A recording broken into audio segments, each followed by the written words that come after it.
Assalamualaikum warahmatullahi wabarakatuh. Iki ngaji santai-santai napa muhasabah. Muhasabah itu kalau Kiai Jawa maknani itu ngoreksi diri sendiri. Jadi menghitung diri sendiri. Ini pas bidang yang saya tekuni tadi karena Habib Ahmad yang minta kemarin sama ibu siapa dari Indonesian Power itu.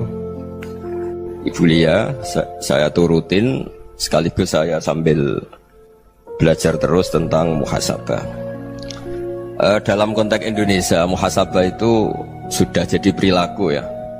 Karena dulu orang tua saya, guru-guru saya kalau ngandani itu, bayangkan kalau kamu jadi dia.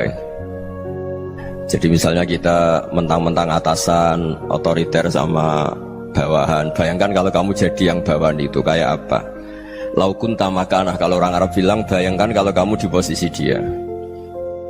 Makanya guyonannya orang-orang Indonesia itu kan orang ngaramkan judi gitu, bareng dikasih tahu. Tapi yang menang anak jenengan, alhamdulillah. Ternyata ngaramkan itu karena ada anaknya. Kalau anaknya yang menang ya seneng. Meskipun itu guyonan, tapi saya punya padanan itu dalam kitab hikam. Nabi Ibrahim itu Khalilur Rahman, tentu bencinya minta ampun sama yang namanya maksiat. Suatu saat beliau diterbangkan di alam malakut. Itu kalau di hikam saya halaman 15 juga. Saya masih ingat betul. Mungkin kalau Anda beda halaman karena beda cetakan. Setelah diterbangkan di alam malakut, diperlihatkan sama Allah. Ada orang pezina, ada orang syaribul khomri, ada orang mabuk, ada orang macam-macam. Allah tanya sama Nabi Ibrahim, bagaimana pendapat kamu Ibrahim tentang mereka yang maksiat? Kata Nabi Ibrahim, ya Allah, habisi saja mereka. Mereka hidup di bumi engkau, makan rezeki engkau, kemudian mereka tidak taat sama engkau. Singkat cerita di fase itu, saya ulang lagi di fase itu, Allah nurutin sampai sekian peristiwa, mungkin 3 atau 4. Sudah setelah sekian tahun Nabi Ibrahim lupa peristiwa itu, kemudian beliau diminta menyembelih anaknya. Ini versi kitab hikam. Memang versinya banyak tentang kenapa Nabi Ibrahim disuruh menyembelih anaknya. Ketika mau menyembelih anaknya, Nabi Ibrahim ragu. Huwa samratu fuadi, anak saya ini buah hati saya, kenapa engkau suruh menyembelih? Terus kata Allah, apa kamu tidak ingat ketika kamu saya angkat di alam malakut, kemudian kamu usul bunuh-bunuh, saya tidak mempertimbangkan usul Anda, tapi kenapa sekarang saya merintahkan kamu mikir gitu? Terus, ya karena ini anak saya ya Allah. Terus kata Allah, rumang samu wong sing bukan mata ini gak gawean kau sing gawe kowe enak wae usul mata ini. Sebenarnya saya yang bikin, kemudian Anda enak aja usul membunuh. Semenjak itu Nabi Ibrahim itu di eranya itu asfaqun nas, orang paling sayang sama manusia. Karena kadang kita keras itu ya kebetulan tuh udah anak kita, ada keluarga kita. Cara orang Jawa itu kan gitu ya, kalau ada perempuan terus macak yang macam-macam pakai sepeda motor cowok, terus wah itu luput suwo, semoga-moga gini. Tapi setelah dikasih tahu, niku ponakane jenengan, semoga-moga selamat.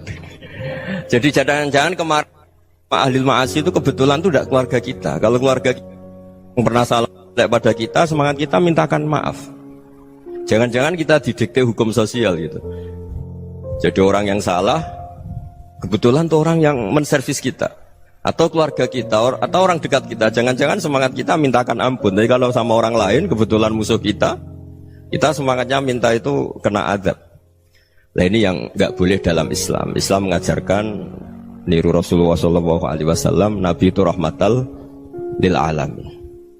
Bahkan kemarin saya ngaji virtual sama beberapa habaib, ada Habib Ali Al-Jufri dari Mesir, ya, ada Habib Alwi dari Kuitang, ada Habib Nabil Al-Musawa. Dari sekian habaib itu saya masih ingat diantaranya yang didawuhkan rahmatan lil alamin itu ketika Nabi adzahu qaumuh, disakiti oleh kaumnya, dan itu mereka masih kafir semua. Itu mereka dapat doanya Nabi, Allahumma hdi qaumi fa innahum la ya'lamun. Kayak apa baiknya Nabi, orang yang menyakiti, yang melukai, tapi Nabi masih berdoa, Allahumma hdi qaumi fa innahum la ya'lamun. Sayyidina Umar dapat doanya Nabi itu ya khina kana kafiran, ketika masih kafir didoakan, Allahumma izzal Islam bi Umar. Itu ketika masih kafir. Itu pelajaran bagi kita bahwa yang sedang tidak cocok pun itu berdapat doa kita. Ya doa supaya kondisi kita baik, hari tambah baik. Karena agama ini Saya berkali-kali bilang limangka nayarjuwa wal yaumal akhir. Agama ini diperuntukkan bagi yang selalu punya harapan pada Allah Subhanahu wa taala. Saya cerita muhasabah ini tentang hubungan kita dengan Allah. Di Indonesia itu banyak orang fasik, banyak orang nakal. Ya di mana-mana orang nakal itu ya mayoritas, wa aksaruhum fasikun. Tapi berkahnya harapan. Mungkin saya kira nakal sok benda, mungkin saya kira sholat sok ben sholat, mungkin sekarang belum sakhok, belum dermawan, suatu saat dermawan. Barokahnya itu kefasikan ini dianggap sementara, sedang fasik, sedang tidak benar. Karena kiai-kiai kita, para guru-guru kita, para habaib utamanya itu mesti bilang semoga husnul khotimah. Nah barokahnya doa itu, semoga husnul khotimah itu menjadikan satu pola sosial. Yang sedang fasik ini masih diharapkan jadi lebih baik, jadi lebih. Sehingga kita tidak ngambil sikap ekstrim, yang ingin menghabisi atau ingin mengadili, tidak. Karena selalu kita punya harapan. Dan agama ini limangka nerjuwa wal yaumal akhir. Bayangkan itu kalau yang nakal itu anak kamu. Pasti kamu nggak ingin kan langsung dapat azab, dapat apa. Padahal kita semua jadi tokoh ini abul kulli, bapak dari semuanya. Sehingga ketika Rasulullah SAW jalan-jalan kemudian melihat perempuan sedang menyalakan api. Kalau apinya mati ditiup, anaknya dijauhkan. Nanti kalau sudah jauh dari api, anaknya digendong lagi. Terus kata Rasulullah, matur ke semua sahabat, Aro'aitum anna hadih tarihatan waladaha alan nar. Apa kamu berpendapat bahwa perempuan ini akan melemparkan anaknya ke neraka? Tidak ya Rasulullah. Tidak akan seorang ibu melemparkan anaknya ke api. Terus kata Rasulullah, Allahu arhamu min hadih biwaladiha. Allah lebih rahman, lebih rahim dibanding orang tua ini kepada anaknya. Ini yang harus kita kenalkan terus, kita kampanyakan terus, supaya orang hubungannya dengan Allah itu nyaman, asik. Sehingga dengan demikian selalu ada harapan bahwa yang sedang nakal ini suatu saat tobat. Kita tidak boleh menghukumi pasti begini, pasti gini, itu tidak wilayah kita. Itu juga yang dicontohkan Rasulullah SAW. Secara lahir Nabi itu nggak berkenan sama Wahsy, karena Wahsy itu salahnya salah fatal karena membunuh ahabban nasi ila Rasulillah, yaitu membunuh Said Hamzah. Jadi ketika Wahsy tobat, Nabi itu terima tobatnya. Dan ketika beliau dengan basariyahnya nggak siap ketemu Wahsy karena harus ingat Said Hamzah, basariyahnya diturutin. Oke, kamu iman, saya turutin, tapi jangan sering ketemu saya. Karena kalau ketemu kamu, saya masih ingat sama paman saya, Said Hamzah. Kita bisa ngelola seperti itu. Kita tidak cocok sama orang, bagaimanapun mereka umat Rasulullah SAW, kita tetap mencintai mereka. Misalnya kalau beda agama, mereka sama-sama orang Indonesia, kita mencintai mereka atas nama warga Indonesia. Tapi kalau misalnya potongannya ora cocok, beda kultur, bawaannya itu mangkelno cara Jawa, ya bisa diilmoni, jangan ketemu. Wong sudah tidak cocok, ingin ketemu nyari solusi, roh ini tok seneng itu kan ya repot gitu. Ya sudah kalau nggak pati cocok ya jangan sering ketemu. Dan itu kita bisa memanage seperti itu tuh bisa. Saya berkali-kali cerita tentang Imam Syafi'i. Kalau dikasih tahu ya Imam Abu Abdillah, panggilannya Imam Syafi'i, tetangga anda ini ternyata banyak yang nggak senang anda. Jawabnya beliau senang. Ya bagus kalau nggak senang saya, ndak utang saya katanya. Jadi gara-gara sampean seneng aku ngatur aku ini kan. Dan mungkin sampean rasa seneng kan ya enak. Jadi hidup itu dianggap happy. Kalau seneng ya teman silaturahim, kalau nggak seneng ya nggak bakal utang gitu. Baru kayak rasa seneng itu nggak ganggu gitu. Jadi dulu itu orang bisa ngelola seneng tidak seneng itu bisa. Karena ada kearifan hubungan dengan Allah Subhanahu wa taala. Hidupnya selesai karena masyghul bi dzikrillah, mereka sibuk dengan Allah. Makanya kata ulama-ulama tasawuf, kamu jangan melihat manusia perilakunya, tapi kamu juga harus ingat yang gerakkan semua itu Allah Subhanahu wa taala. Dengan demikian kita farah, kita senang. Makanya Nabi kalau ngutus Anas bin Malik kemudian nggak kesampaian yang diinginkan karena Anas main. Ketika garwa-garwani Nabi agak tersinggung, Nabi andaikan Allah menghendaki yang saya inginkan kesampaian, pasti itu kesampaian. Jadi dianggap kegagalan Anas gak manggil yang dituju Nabi itu ya kersane Allah, ya enteng saja. Sayyidina Ali lebih parah lagi yang dialamin. Itu dalam beliau kalau dipanggil itu gak cepet-cepet ke sana. Ketika ditanya, kenapa kamu tak panggil gak cepet ke saya? Amin tu ukubatak, karena aku tahu engkau orang baik. Orang baik itu pemaaf. Jadi makanya orang-orang soleh dulu itu bodoni itu. Makanya sekarang kalau ada orang bodoni itu mesti beda orang soleh. Kalau orang-orang soleh itu kakean husnudzon akhirnya sering dibodonin. Abdullah bin Umar itu masyhur itu. Kalau ada budaknya sering sholat, sergap sholat itu dimerdekakan. Akhirnya enggak sholat-sholat pun pura-pura sholat. Akhirnya juga dimerdekakan. Ketika ditanya, kenapa engkau merdekakan? Padahal mereka sholatnya menipu engkau, kata pembisik-pembisik itu. Man khoda'ana lillah in khoda'na lah. Dia nipu atas nama Allah, berarti saat tertipu juga atas nama Allah. Enggak masalah dong, semuanya demi Allah Subhanahu wa ta'ala. Jadi ketika kita ketemu mensifati Allah Ta'ala itu ghafir, Allah pemaaf. Jangan kamu enggak fair untuk diri kamu nyifati Allah ghafir, pada orang lain Allah kamu sifati syadidul iqab. Jadi Allah kamu atur, kayak MC tadi ngatur saya. Jadi Allah itu apa? Kalau pada saya ghafir, kalau pada musuh saya syadidul iqab. Itu enggak fair. Kalau Anda punya harapan kepada Allah karena Allah Rahman Rahim, Allah ghafir, sebenarnya Allah pada musuh kita ya bisa saja Allah ghafir, bisa saja Allah Rahman Rahim. Sehingga kita melihat orang lain yang kita tidak cocok itu ya enteng saja. Itu min ummati Rasulillah sing tanaluhu syafa'atu, tanaluhu sa'atu rahmati, tanaluhu fair. Jangan dengan kita kayak mesti dapat rahmat. Jangan orang lain kayak Allah pasti syadidul iqab, itu tidak boleh. Sehingga ketika ada orang Badui, singkat cerita orang Badui ini kencing di masjid, semua sahabat membentak dia. Yang enggak bentak hanya Nabi tok. Saking mangkalnya orang ini karena semua sahabat bentak kecuali Nabi. Setelah dibenarin Nabi, terus Nabi nyuruh sabbu ali dhanuban min ma'in. Setelah disucikan masjid itu, dia berdoa keras sekali. Allahumma arhamni wa Muhammadan wa la tarham ma'ana ahadan. Ya Allah, yang berhak dapat rahmatmu hanya saya dan Nabi Muhammad, yang lainnya jangan.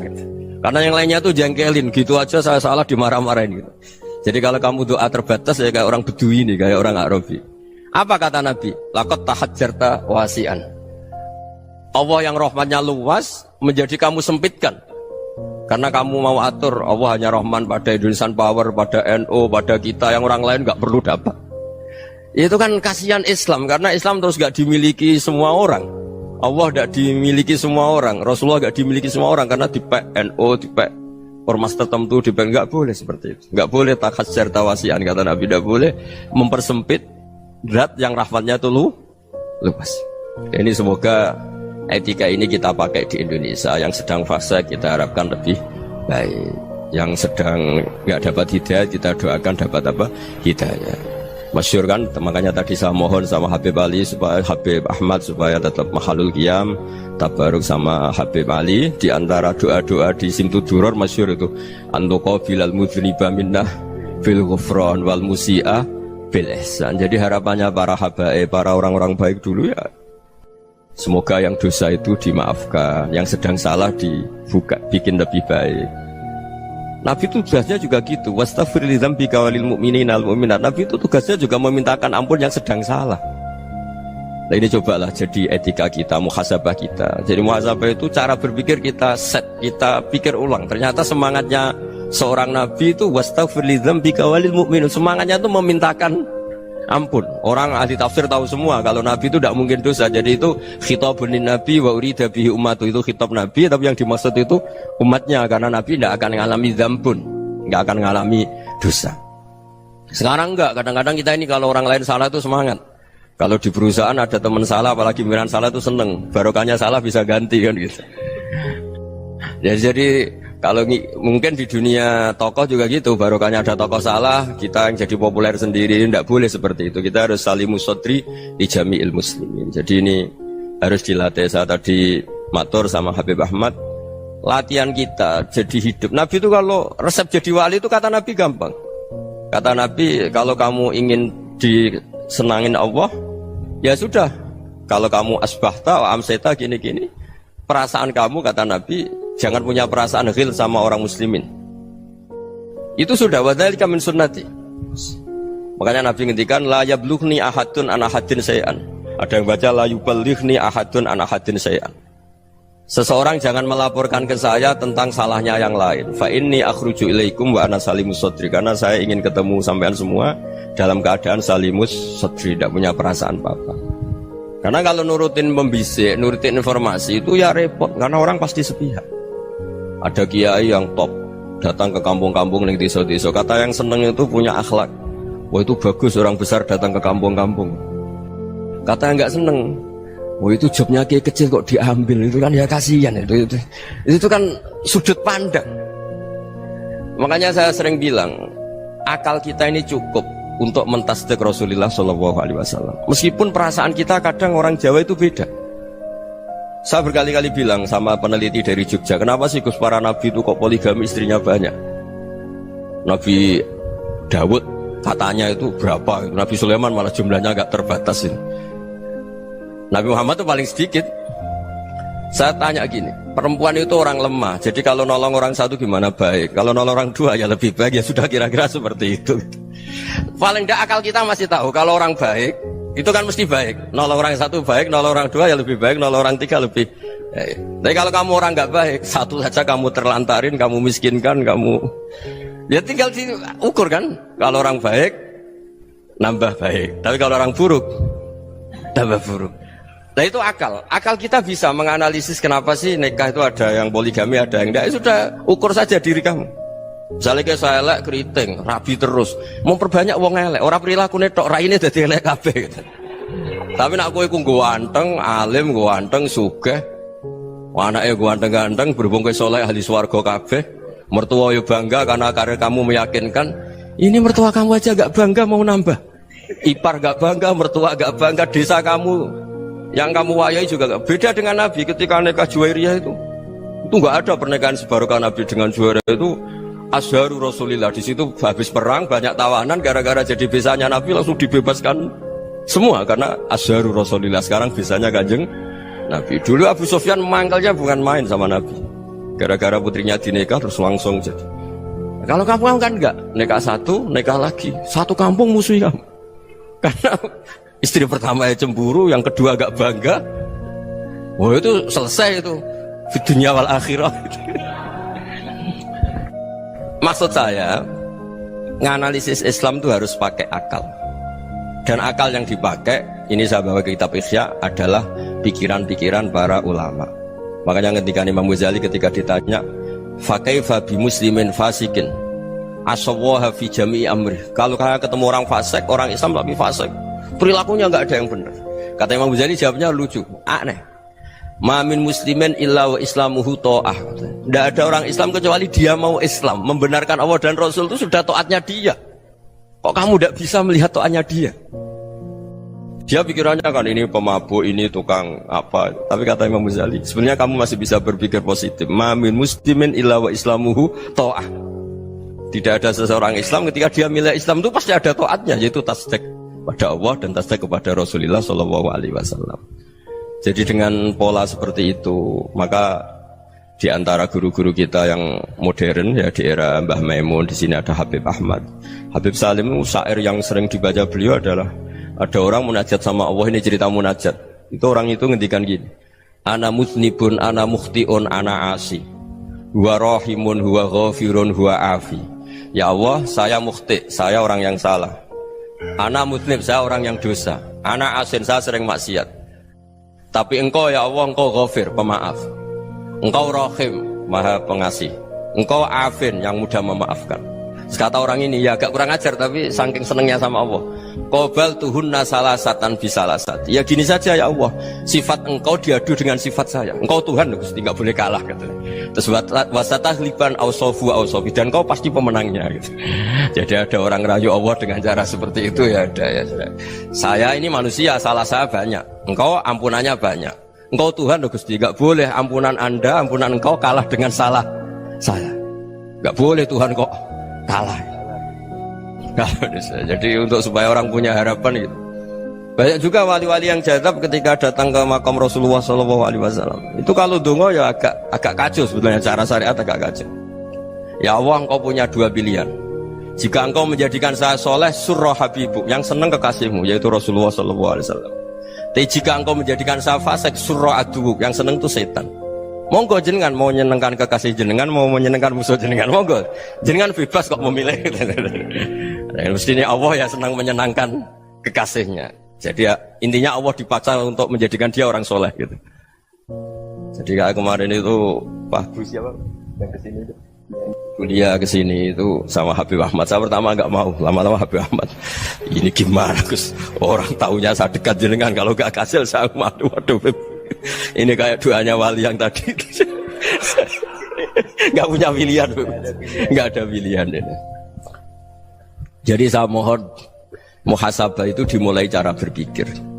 Makanya di sini sebetulnya tag ini supaya dapat barokahnya Ihya. Ini kitab yang disenangi para habaib, para ulama. Sebetulnya tag di muhasabah itu redaksinya gini ya, yang lengkap. Hasibu anfusakum qabla an tuhasabu wazinuha qabla an tuzanu wa tahayya'u lil ardil akbar. Jadi ada kata wazinu, jadi ukur. Perilaku Anda ini diukur, ditakar. Misalnya kita sebagai suami kan ya punya hal-hal yang kita tidak ideal. Corong Jawa mesti pesek, cara rezeki ya pas-pasan. Dan kita juga kalau makanya agak boleh tanya istri begini, apa saya cinta pertama Anda? Pasti Anda kecewa. Orang jadi istri hanya korban terakhir itu. Sudah. Karena orang kalau ngelamar kemana-mana gak jadi, yang jadi istri itu pasti korban terakhir itu. Jarang istri pilihan pertama, jarang. Ayo semua yang nikah. Rata-rata itu pilihan Anda pertama Pak, dari sekian ditolak di mana-mana terus. Ya perempuan terakhir. Kamu juga korban terakhir gitu. Itu wali-wali dulu kalau ngandani kita itu sederhana. Antal ini masyhur diceritakan Habib Zain bin Semit dalam kitab Al-Manhajus Sawi. Antalam tajid min nafsika kullama turid. Fa kaifa turidu min ghairika kullama turid. Kamu yang ingin ideal saja kamu tidak menemukan pada diri kamu untuk menjadi ideal. Kamu kan ingin ganteng, ingin punya uang banyak, ingin perilaku Anda sempurna. Anda saja yang punya keinginan tidak bisa mewujudkan keinginan Anda sendiri. Fakaifa turidu min ghairika ma turid. Jadi antalam tajid min nafsika kullama turid. Fakaifa turidu min ghairika kullama turid. Kamu yang punya keinginan saja. Misalnya saya ingin punya uang banyak, perilaku saya selalu benar, gak pernah salah. Loh, saya yang ingin saja dengan diri saya gak bisa untuk benar terus. Kok kamu berharap orang lain selalu benar? Jadi antalam tajid ya sama. Kalau kamu menuntut istri kamu itu ramah, neriman, apa kamu neriman sama wajah istri Anda gitu? Engkau ya pola neng dindi jajaki sana jajaki sini, kamu sendiri tidak tahu apa. Jadi itu nasihat yang luar biasa. Antalam tajid min nafsika kullama turid, fa kaifa turidu min ghairika kullama turid. Kamu mau menghormati semua orang? Tidak mau kan? Kemudian Anda berharap semua orang menghormati kamu. Kamu tidak ingin kan orang lain semua menghujat kamu. Sementara kamu enak aja menghujat orang lain. Makanya Rasulullah SAW luar biasa ketika bikin kaidah sosial. Apa la yu'minu ahadukum hatta yuhibba li akhihi ma yuhibbu li nafsihi. Jadi kalau ukuran iman itu sederhana. Kalau sesuatu itu baik, nyaman bagi Anda ya bayangkan itu pada teman Anda. Misalnya Anda bangun tidur sudah acak-acakan, gak punya uang, utang jatuh tempo, kan gak ingin ketemu orang. Ya kamu jangan bertamu ke jenis ini karena dengan kamu yang alami juga gak siap ketemu orang. Makanya ada Habib Alim itu dilapuri sama seseorang. Beb, dulu teman saya itu ketika saya kaya itu sering main ke saya. Setelah saya miskin, mereka tidak main ke saya. Kata Habib itu bagus, sunnah Allah begitu itu bagus. Coba kalau kamu dulu kaya, teman kamu main kan kamu gaya. Di rumah ada makanan, bisa hormat tamu. Setelah kamu miskin jadi buruh manol di pasar atau buruh bikin boto, teman kamu datang, malu enggak kamu? Mendingan enggak datang gitu. Akhirnya baru, oh ya alhamdulillah kalau gitu. Loh iya kan dulu teman kita datang, kita ada Alphard, istri cantik, rumah bagus. Lah kita miskin, buruhnya orang pas dibentak-bentak, teman kamu udah datang. Milih datang apa enggak kalau setelah kamu jatuh? Enggak kan? Jadi barokahnya ilmu itu terus. Ya, tapi kadang-kadang orang tuh, wah setelah saya miskin teman-teman enggak kasih ke sini. Ya kalau kamu sudah jatuh, teman-teman kamu ke situ jadi tontonan. Ya mulai sekarang cara berpikir itu dirubah. Dulu yang namanya kiai itu kalau diundang orang itu ya agak-agak senang. Semenjak saya itu agak rubah. Mengundang kiai, ngatur kiai itu tak haram-haramkan ya ada lumayan lah sekarang itu sudah mulai agak beretika. Dulu itu ngundang tuh tanggalnya ditentukan, jamnya ditentukan. Enggak mikir apa kiai saat itu nganggur, enggak. Punya wadifah, enggak. Dia milih tanggal yang dia nganggur, enggak mikir pas itu kiainya nganggur apa. Enggak. Ya saya hanya cerita aja, kamu tersinggung ya monggo, boten nggih monggo itu kan. Jadi saya mohonlah supaya tadi saya juga matur ke Habib Ahmad. Jadi untuk orang merasa ikut sunnah Rasul itu gampang sekali kata Sayyid Muhammad. Dulu Nabi berpakaian ala daerahnya. Kalau mikot ya pakai mikotu baladi. Karena Nabi orang Madinah dan beliau berdomisili di Madinah, ya misalnya mikotnya dari Bir Ali misalnya. Tapi kalau Anda orang kawasan Tanim mau umrah ya dari Tanim. Misalnya kawasan Jirona ya dari Jirona. Artinya apa? Kamu ngambil mikot karena Nabi mikot misalnya dari Bir Ali, bukan berarti kamu harus seperti Nabi di Bir Ali, kamu orang Mekah, misalnya kamu orang Tanim, orang ya harus dari mikot itu apa? Baladi. Sama, makanya di fikih-fikih itu kalau tahnik anak, Nabi orang Arab, halawiyatnya kurma ya kurma. Kalau orang Jawa sedegan, semua bodoh-bodoh. Ya, bodoh-bodoh manis. Jadi ini tabaruk sama Sayyid Muhammad, ini ada murid beliau, Habib Ahmad, saya baca. Supaya orang itu merasa ikut Nabi itu gampang sekali. Ini saya baca ya di halaman tadi disaksikan Habib Ahmad 433 di kitab apa begini? Manhajus Salaf fi Fahmin Nusus. Itu kata Sayyid Muhammad, wa kanat sunnatu Rasulillah annahu yat'amu ma yajiduhu fi ardi wa yalbasu ma yajidu wa yarkabu ma yajidu mimma abahu Allah taala. Faman istamala ma yajiduhu fi ardi fa huwa al-muttabi' lis-sunnah. Kama anau hajjal baita min madinati, faman hajjal baita min madinati nafsih fa huwa al-muttabi' lisunnah wa illam takun hadhil madinatu tilka. Jadi intinya misalnya Nabi dulu itu ngasih sedekah kepada fakir miskin ya pakai dinar, dirham. Ya kalau orang misalnya sedekah pakai rupiah ya sudah ikut sunnah Nabi. Jangan lu Nabi pakai dinar loh, kamu kok pakai rupiah. Dulu dinarnya Nabi udah ada tulisannya Bank Indonesia, kamu kok ada tulisannya Bank. Ya tidak ada seperti itu. Ya jadi misalnya Nabi sedekah pakai tamar atau pakai al-aqid, ya kita pakai beras, pakai apa, supaya orang tuh bahwa Rasulullah itu milik kafatal linnas, milik semuanya, sehingga merasa ikut sunnah Nabi itu ya semuanya. Makanya dulu Mbah Mun kalau motivasi saya supaya bombong, kalau orang Jawa bilang bombong, wong Jawa mesti ono wong alim. Beliau menyontohkan mas itu Mbah Fadol, Senori, Mbah Ihsan Jambes, itu bisa ngarang-ngarang kitab luar biasa, padahal beliau bukan orang Arab. Imam Sibawai itu orang Persia, Imam Ghazali orang Tus itu juga ikut Persia. Kata Imam Mun, wong sing ora Arab lah mesti untuk jatah alim kata beliau. Karena Nabi itu diutus kafatal linnas. Nanti kalau orang yang alim itu Arab tok, berarti tidak ada perwakilan dari Afrika, dari Asia Tenggara, dari mana-mana. Makanya karena Nabi statusnya itu kafatal linnas. Jadi kita harus bangga sebagai Muslim, sebagai orang Indonesia karena misalnya Wali Kutub. Dulu terkenalnya hanya ada di Yaman, di mana. Ternyata pernah ada juga di Indonesia dan seperti Habib Abu Bakar Segaf Gresik. Jadi ya artinya kan tetap orang Indonesia meskipun beliau zuriyah Rasul kan ya sudah orang apa? Orang Indonesia. Zuriyahnya Habib Ali Sentuduror sekarang di Solo. Jadi Indonesia juga dapat alawin banyak dari Sadatin al-Alawin juga banyak. Jadi saya mohon barokahnya ngaji seperti ini. Melihat orang lain tuh gampang, bayangkan tuh kalau anak kamu. Makanya Nabi nanti kalau nggak percaya lihat di Hikam nomor 15 di kitab saya itu. Di situ dijelaskan oleh Hikam, jangan-jangan semangat Anda pada orang yang maksiat, pada orang yang keliru supaya dihukum itu karena kebetulan itu udah anak Anda, itu udah keluarga Anda. Coba kalau itu keluarga Anda. Makanya kalau saya guyonan di Jogja itu ada pembantu mecahkan piring terus dimarahi majikannya, saya mesti guyon gitu, pasti itu pembantunya tidak cantik. Kok bisa Gus? Andai kan cantik dan kamu senang mecahno piring satu, piring 1000 ora iso ngamuk kowe. Ternyata ngamuknya tuh karena mecahkan piring apa karena plus tidak cantik? Coba jawab para lelaki nih. Kamu marah sama orang maksiat tuh karena maksiat karena plus itu udah anak Anda. Bayangkan kalau itu anak Anda.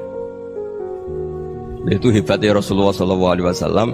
Karena kita yang salah pun kadung umatnya, Nabi tetap ngasih fasilitas syafaati li ahlil kabair min ummati. Kayak apa baiknya Nabi? Nggak ikut maksiat tapi ikut fasilitasi ngasih syafaat. Loh kalau li ahlil ibadah kan wajar. Nabi ketika ini syafaati li ahlil kabair min ummati. Ya karena tadi logika yang dibangun Rasulullah itu logika yang luar biasa. Kita semangat orang lain kena hukuman itu karena kita tidak punya rofah, tidak punya rohmah. Coba kalau Rasulullah yang bil mukminina raufur Rahim. Semangatnya itu mendoakan supaya tobat, mendoakan diampuni. Dan itu juga yang diperintahkan oleh Allah Subhanahu wa taala, wastaghfir li dzambika walil mu'minina wal mu'minat. Ya semoga barokahnya ngaji ini, barokahnya Habib Ahmad, barokahnya Maulid Simtud Duror, barokahnya semua kitab Madaih, Tiba Berjanji semuanya, barokahnya Ikhya, barokahnya Said Muhammad, barokahnya guru kita semua, Mbah Maimun, bapak saya. Kita ini ngikuti manhaj, ya, ngikuti apa? Manhaj. Saya sering didhawuhi Mbah Mun, kenapa ihdinas siratal mustaqim bukan siratoka, bukan jalan engkau ya Allah? Karena Allah itu nggak bisa kamu tiru. Allah itu tidak tidur, tidak makan, tidak kesel, tidak capek. Yang bisa ditiru itu siratal ladzina an'amta alaihim. Yang bisa ditiru manusia ya niru manusia. Karena Allah itu tidak bisa ditiru. Makanya ihdinas siratal mustaqim siratal ladzina. Dan niru siapa? Niru guru-guru kita. Termasuk niru cara pandang. Jadi misalnya ada orang awam di rumah itu hanya delok reng, delok tikus liwat, itu kan kayak nganggur. Kok ora tahajud malah mendelok reng. Melihatnya jangan gitu. Huwa tarokal ma'asiyah. Dia di rumahnya ndak dugem, ndak kemana-mana. Dia berarti malam itu tarkul ma'asi. Tidak nyopet, tidak garong, tidak ke tempat maksiat. Susahnya apa sih husnudzon? Jadi jangan lihat huwa tarkut tahajud, huwa tarokat tahajud, wa taroka qiyamal lail. Oke ya, namanya orang begitu ya tidak tahajud, tidak qiyamul lail. Tapi susahnya apa sih kamu bilang huwa tarokal ma'asiyah? Dia juga meninggalkan maksiat, dan tarkul maksiat itu tuh ibadah. Supaya orang tuh gampang lah husnudzon sama orang muslim. Ini orang mukmin, orang yang luar biasa. Di mata Allah itu orang yang luar biasa. Kayak tadi Imam Ghazali, kalau saya ketemu orang muslim kemudian dia tidak pernah baik, gimana? Kata Imam Ghazali, ma min muslimin illa wa islamuhu ta'ah. Tidak ada orang Islam ketika dia mentasdihkan Allah dan Rasulullah, berarti dia juga punya taat.